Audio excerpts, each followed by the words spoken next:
वक्त में क्या हुआ है सर कि कल पास हो गया सर लोकसभा में, आज राज्यसभा में बहस चल रही है। हाँ, पाकिस्तान को पता नहीं क्यों दिक्कत हुई है सर। क्या कह रहा है पाकिस्तान? कुछ दर्द हुआ है। मैं आपको बताना चाह रहा हूं स्पीकर साहब, ये बिल का मकसद सिर्फ मुसलमानों को जलील और रुस्वा करना है, मुसलमानों को दूसरे दर्जे का शहरी बनाने का इनका मकसद है। तो मैं गांधी की तरह इस कानून को फाड़ता हूं, ये अनकॉन्स्टिट्यूशनल है सर। मोदी वो तो पहले दिन से मुसलमानों के खिलाफ है, वो पहले महीने से उनके लोग, उसकी बीजेपी, ये जो लोग मुसलमानों को मारने लगे हैं। भारत के मुसलमान की बात कर रहा हूँ, अलग ही बुद्धि से चल रहे हो, तो पढ़े लिखे भी होते हैं, उन पे इतनी आंखों में पट्टी बंधी रहती है मजहब की, वो कभी ज्ञान की, अकल की, तर्कों के आधार पर कोई बात नहीं करना चाहते। भारत का मुसलमान बड़ा हिपोक्रेट मुसलमान होता है, उसके दिमाग में फीड कर दिया गया है, चिप लगा दी गई है कि तुमने 800 साल राज किया। वक्फ बिल का लाना भाजपा की सियासी हट है। वक्फ बिल भाजपा की सांप्रदायिक राजनीति का नया रूप है।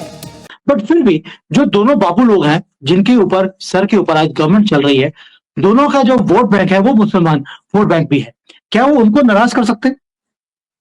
दोनों, चंद्रबाबू नायडू और नीतीश बाबू, दोनों बाबुओं के पास जो वोट बैंक आप कह रहे हैं मुस्लिम है, लेकिन मुस्लिम वोट बैंक इरेलेवेंट हो चुका है 2014 में, जब थंपिंग हिंदू मेजोरिटी के वोट बैंक से मोदी आए हैं, और मोदी ने सफलता को बहुत बार रिपीट किया है। हेलो दोस्तों, स्वागत है आप सभी का एपी गन चैनल पे। तो फ्रेंड्स, आइए देखते हैं पाकिस्तानी मीडिया की लेटेस्ट वीडियो। तो दोस्तों, जैसा कि आप जानते हैं कि भारत के अंदर इस समय जो सबसे बड़ी चर्चा हो रही है वो है वक्फ बोर्ड बिल अमेंडमेंट की, जिसको कि कल ही लोकसभा से मेजॉरिटी से पास कर दिया गया, और अभी इस समय राज्यसभा में इसके ऊपर बहस हो रही है और वोटिंग जारी है। और जैसे ही यह राज्यसभा से भी पास होती है, वैसे ही वक्फ बोर्ड अमेंडमेंट बिल कानून बन जाएगा। और यही कारण है कि इस समय न सिर्फ भारत की अपोजिशन पार्टीज और पाकिस्तानी मीडिया में भी इसके ऊपर हाई तौबा मची है, जिसका कि नज़ारा भारत के कई लीडर्स हैं, चाहे वो अखिलेश यादव हों या फिर अपने आप को मुसलमानों का ठेकेदार मानने वाले मिस्टर ओवैसी के रूप में देखने को मिला।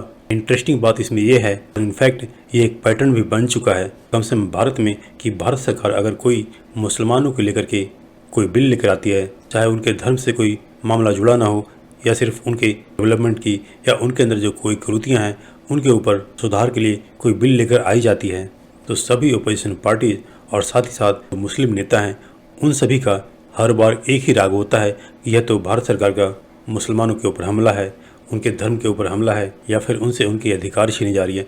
ऐसी ही बातें हर बार करते हैं।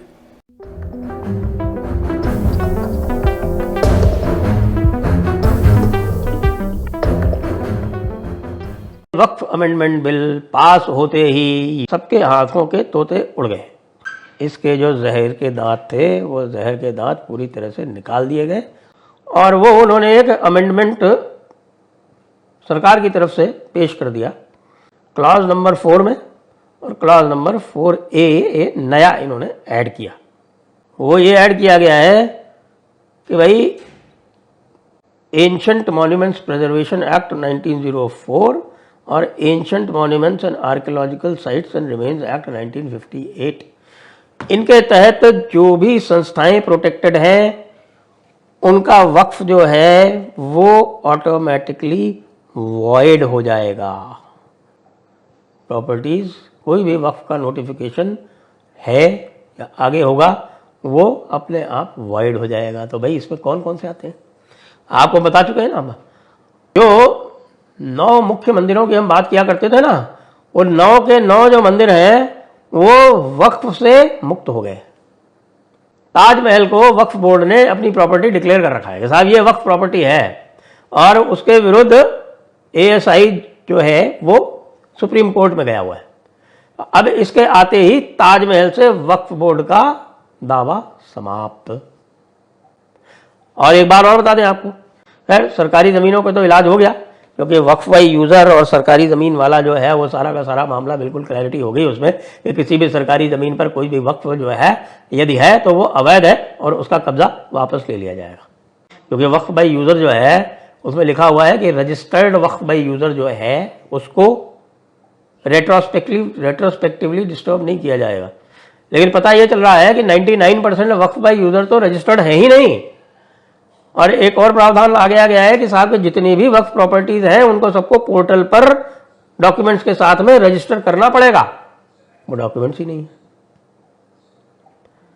आपको ध्यान हो कि हजरत ओवैसी ने लखनऊ में जाकर ये कहा था कि भाई 1,23,000 यहाँ पर प्रॉपर्टीज हैं वक्फ की, जो पूरे भारत में सबसे अधिक है।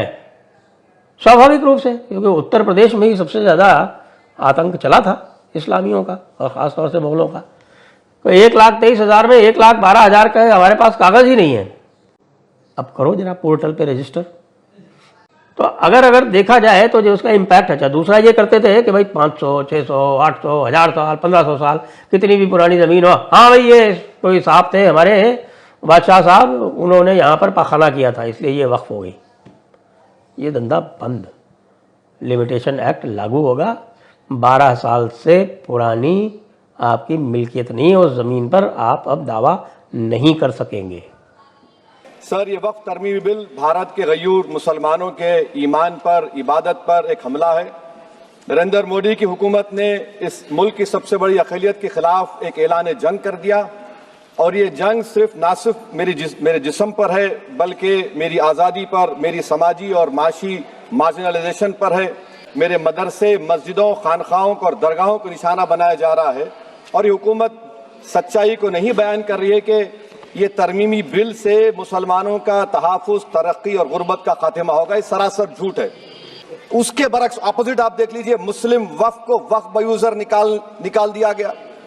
एक मुस्लिम वक्फ की जायदाद पर कब्जा होगा, लिमिटेशन लगेगा, तो जो एनक्रोचर है, जो खाबिज है, वो रातों रात मालिक बन जाएगा और एक गैर मुस्लिम वक्फ बोर्ड को एडमिनिस्टर करेगा। ये आर्टिकल 14 के इक्वल प्रोटेक्शन का वायलेशन। सर, आर्टिकल 25 का वायलेशन कैसे है कि आप मुसलमानों से वक्फ यूजर छीन रहे हैं। माने कंडीशन क्या लगाए कि अगर उसमें डिस्प्यूट होगा और गवर्नमेंट प्रॉपर्टी होगी। सर, डिस्प्यूट तो है। मिसाल के तौर पर मोहिबुल्लाह साहब जिस मस्जिद के इमाम है, पार्लियामेंट के सामने मस्जिद है सर, 123 प्रॉपर्टीज में मस्जिद है, डिस्प्यूट चल रहा है। कल कलेक्टर या डिस्ट्रिक्ट ऑफिसर बोलेगा कि भाई साहब ये गवर्नमेंट प्रॉपर्टी है, स्टिकर लगा दिया जाएगा, मस्जिद बंद, गवर्नमेंट प्रॉपर्टी हो गई, होगी ना सर। अब ये बताइए, आप जब से यहां पर पूरे बीजेपी रूलिंग पार्टी हमको ज्ञान दे रहे हैं कुछ नहीं होगा, कुछ नहीं होगा, मैं दलील के साथ बता रहा हूं आपको। अच्छा, ये अमेंडमेंट जब हो जाएगा तो मुझे कहने दीजिए सर, सिर्फ प्राचीन मंदिरों की हिफाजत होगी, मस्जिदों की नहीं होगी। अब सर आप आ जाइए, अगर डिस्प्यूट मेरा एंशिएंट मॉन्यूमेंट से वक्फ का एक मिसाल दे रहा हूं, दिल्ली में 172 वक्फ प्रॉपर्टीज एएसआई कंट्रोल में, मैं तो हार ही गया वो, क्योंकि मेरे पास डॉक्यूमेंट नहीं है। आप कह रहे हैं कि डॉक्यूमेंट चढ़ाओ।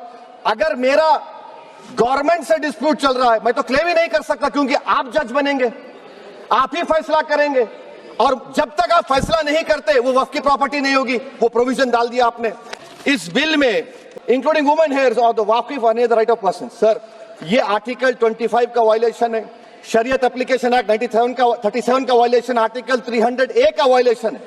मैं आपको बताना चाह रहा हूं स्पीकर साहब, ये बिल का मकसद सिर्फ मुसलमानों को जलील और रुस्वा करना है, मुसलमानों को दूसरे दर्जे का शहरी बनाने का इनका मकसद है। हिस्ट्री को पढ़ेंगे तो महात्मा गांधी उस वक्त के सफेद फार्म अफ्रीका के कानून को महात्मा गांधी ने कहा था कि ये मेरा कॉन्शियंस इसको मानता नहीं, मैं इस कानून को कबूल नहीं करता हूं। तो महात्मा गांधी ने क्या किया, उन्होंने उस कानून को फाड़ दिया। तो मैं गांधी की तरह इस कानून को फाड़ता हूं, ये अनकॉन्स्टिट्यूशनल है सर।